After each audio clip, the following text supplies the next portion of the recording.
Hi, I'm Dr. Christopher Wiles. I'm going to make a quick video about how to make a fast and cheap face shield. You can buy this laminator from Staples for $100 and 300 laminator sheets for about $50. I'll put the link to the face shield headband part in the description below. Thank you to the original person who created it. The only purpose to running them through this is to alter the material so that it becomes clear. It's as easy as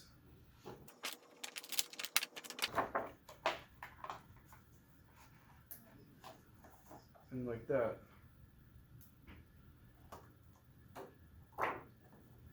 But here's what I figured out for 2 rubber bands. Very simple. And then just pull it through. Pull it through.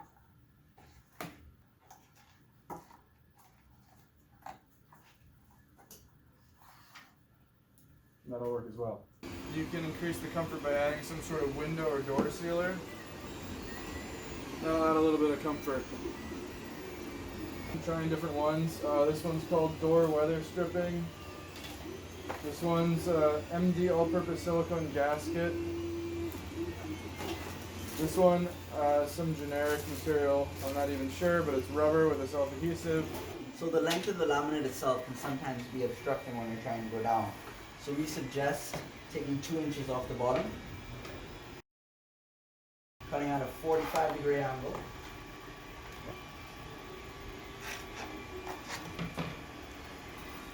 Now it looks much better.